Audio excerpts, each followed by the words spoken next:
আল্লাহর হাবিব সাল্লাল্লাহু আলাইহি ওয়াসাল্লাম হাদিস বর্ণনা করেন, গুনাহ করতে করতে এমন পর্যায়ে চলে গিয়েছিল, প্রতিদিন যদি একজন মানুষকে খুন না করত তার ভালো লাগতো না। একদিন, 2 দিন, 3 দিন এভাবে মানুষকে খুন করতে করতে 99টা খুনের আসামি, 99টা খুন করার পরে তার ভালো হওয়ার আবেগ জাগলো, ভালো হওয়ার ইচ্ছা হলো। আল্লাহর হাবিব সাল্লাল্লাহু আলাইহি ওয়াসাল্লাম বনি ইসরাইলের এই ব্যক্তির ঘটনা উল্লেখ করে বলেন যে এই ব্যক্তি ভালো হওয়ার জন্য সে মন তৈরি করল। বনি ইসরাইলের এক ব্যক্তির ঘটনা আল্লাহর হাবিব সাল্লাল্লাহু আলাইহি ওয়াসাল্লাম বনি ইসরাইলের এক ব্যক্তির ঘটনা উল্লেখ করেছেন। আল্লাহর হাবিব সাল্লাল্লাহু আলাইহি ওয়াসাল্লাম হাদিসের ভিতরে বনি ইসরাইলের এক হত্যাকারী, এক খুনির ঘটনা উল্লেখ করেছেন। আল্লাহর হাবিব সাল্লাল্লাহু আলাইহি ওয়াসাল্লাম 100 খুনের একটি ঘটনা আল্লাহর হাবিব সাল্লাল্লাহু আলাইহি ওয়াসাল্লাম বনি ইসরাইলের 100 খুনের একটা ঘটনা উল্লেখ করেছেন।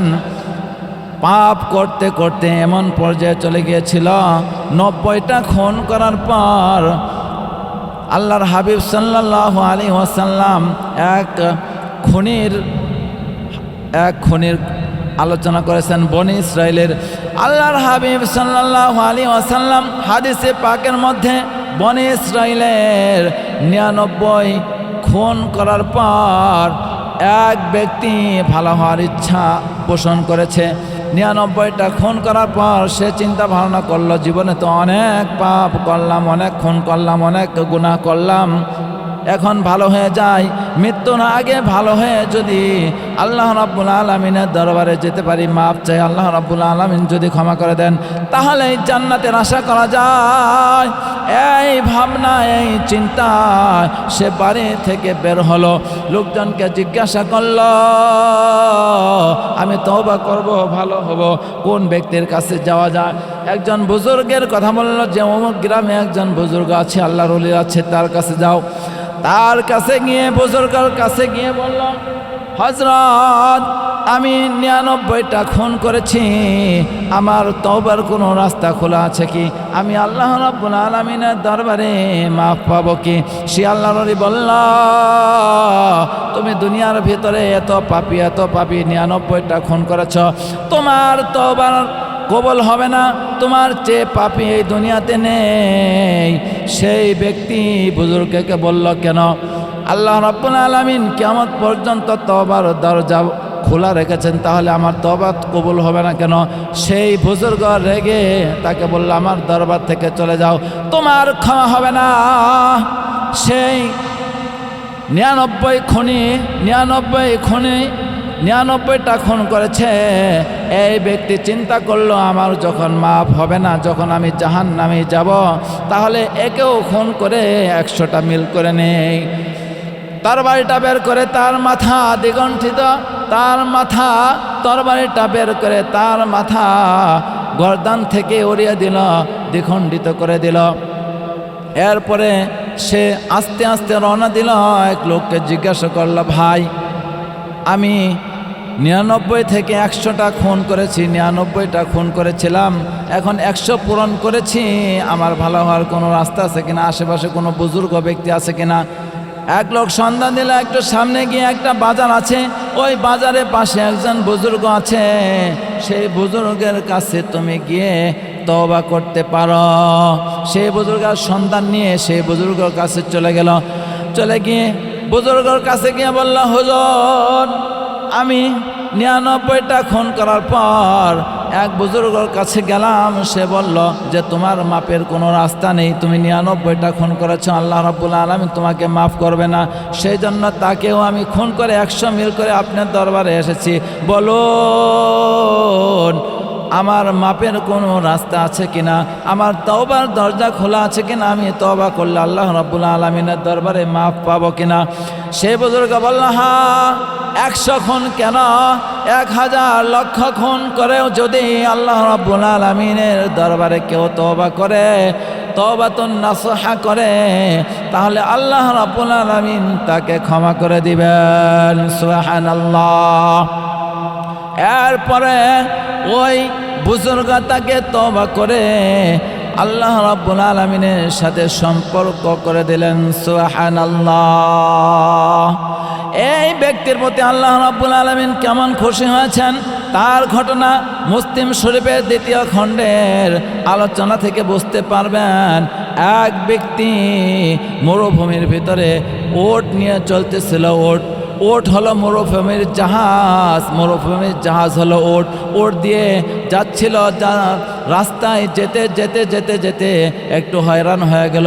বিশ্রাম নেওয়ার জন্য দেখলো একটা গাছ, এই গাছের নিচে ওট বেঁধে, মিটিমিটি হাওয়া, ঠান্ডা বাতাস, এই বাতাসের মধ্যে গাছের নিচে ডান হাতটা বালিশ বানিয়ে শুয়ে পড়ল। ঘুম থেকে উঠে দেখে তার ওট নেই। ওটের পিঠের ওপরে তার খাবার, কাপড় চোপড়, সফরের সমস্ত সামগ্রী ওটের পিঠের ওপরে ছিল।